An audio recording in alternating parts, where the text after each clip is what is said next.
Good morning, good morning, good morning. Buenos dias, mi gente. Yogi, yo. Welcome to Daily Discipline number 185. Thank you for joining. My name is Rob Hoback. Very happy that you're here. And I'm honored and humbled that you continue to show up and actually refer other people to come. So thank you very much. This is so good for me, and the fact that other people have made this a part of their routine is it's not lost on me. So thank you very much. I appreciate it. Thank you for reals. All right. It's Good Friday, so we don't have to rush, or at least I don't have to rush. And yesterday, because of the storm and the power being out and the internet, we met the minimum required, right? Like we made a video, posted it, and that was it. So feeling a little bad about that. There are several of you who have rightfully so challenged me that we got to step it up sometimes, right? Like I was in a funk there for a few weeks. Now we're going to bring it today. For you, Amp, are going to bring it. So first things first, I get a double dose. I am happy and I'm thankful. Let's break both those down, all right? So I'm thankful, and this will cover my thankies too, for the storm that rolled through here the other night, right? And what I mean by that is since the time I lived here for, I don't know, 4 years now? I have not liked where that tree was. I mean, it didn't make sense to me that they planted that tree right there, right in the middle of a beautiful backyard. And I would have never taken it out myself. I wouldn't have, right? I was like, there's nothing wrong with the tree. I just don't like where it is. And so let me back up. Number one, that's obviously a pretty powerful storm to just snap that tree at its base, right? Thankfully, I was in this house like a few feet away from there and nothing happened to me. So I'm thankful for that, right? I'm also thankful that tree now gives me an excuse to get rid of it. I got firewood. There's a lot that comes out of it. So I'm just thankful, right? Like that actually took care of something for me. And I'm happy, right? And I'm happy because it's Good Friday. So literally, I'm being paid by my employer to be alive. That's it, right? Like they're not expecting any work from me today, but today is being paid. It's a corporate holiday. It's part of my salary.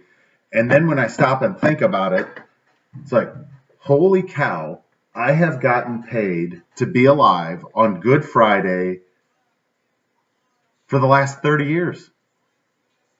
Huh? Think about that. Now, up until 2000, through 99, all of those Easters, I spent those burger time, right? With the CFO there for a minute. And so we had to work. But even if we didn't work, there were times we got the day off that we got paid because we're on salary. So that's a pretty good run, right? Like if you'd ask 18-year-old Rob, be like, hey, 30 years from now, if you got paid an Easter Sunday too, right? And I can't remember the last time I worked on Easter Sunday, long time ago, right? A lot of people out there who don't. So I'm happy, thankful for all of that. My question today, has this ever happened to you, right? And we'll do two things. So we have the issue with the tree, right? If you stop and think about the power that it took to knock that tree down, I haven't taken the steps, but I bet I was less than 50 steps because I was right on the other side of this wall. There's a bathroom there that's an interior one that doesn't have any windows. And so I was kind of morphing in and out of there. And I left that door open so I could hear anything. And I could hear lots of thunder, but the wind, you could hear it. And so in the moment, I didn't think, gosh, you realize how close something powerful was to you? But I was pretty close, right? And then, like you just start thinking like, gosh, what if this very, very close to something very, very powerful and that doesn't have any empathy for human life or anything, right? Just goes, storm. It's a little overwhelming when you stop and think about it, whether it's, again, a lot of that could just be coincidence, it's timing, again, if the power of that storm moves over and down just a few feet, it's over for me, right? Um, so that's a lot to chew on, right? And then I think about today. I think about this story. I love this story. Was my first year in the logistics business. I started out February 1st. So February, March, I'm 2.5 months into my job. And I'm at my office in Schaumburg, Illinois. There's hardly anybody there. And as a matter of fact, the company that ran the office building, they weren't even there. So, I mean, it was me and like a couple other people on this floor. And my boss at the time calls me. He's like, "You're working today?" And I was like, "Yeah." "Aren't you?" And he's like, "Well, yeah, but like it's a corporate holiday. You understand that, right?" And I'm like, I didn't know that." He's like, "Yeah, you can, if you've got some work to do, you can, but, why don't you just see what you can do till noon and then go?"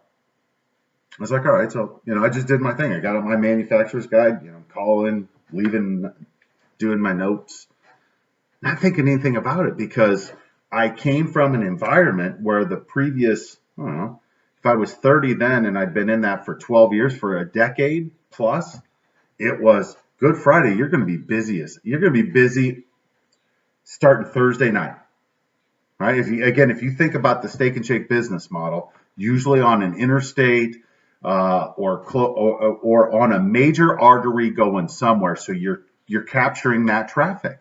And so, yeah, I mean, it was Thursday night, and a lot of people take off and they hit the road, and they're going to stop and hit a Steak and Shake on the way to go see Granny or wherever the hell they're going, right? So it was Thursday night, Friday all day, because a lot of people are off, so it's like a holiday.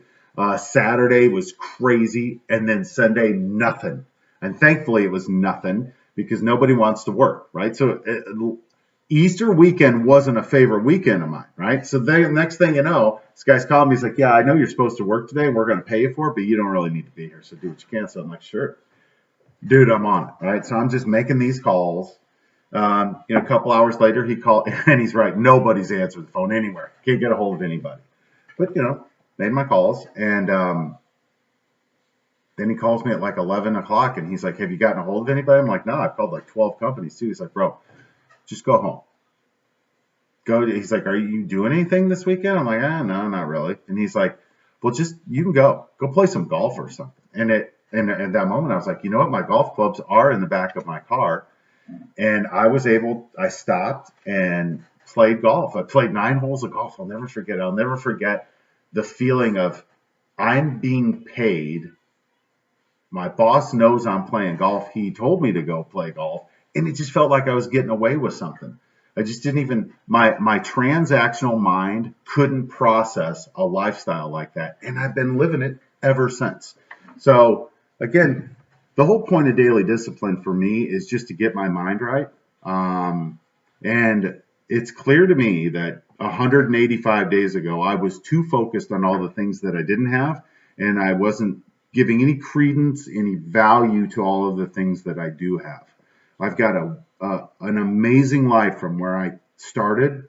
I've got an amazing network of friends, many of whom are here, and it's going to be a good day. So thank you for joining. Uncle Jay, you thought I was going to cry, didn't you? It's pretty close, too. Hands up, peace out, we're better together. I love you guys. I'll be back tomorrow.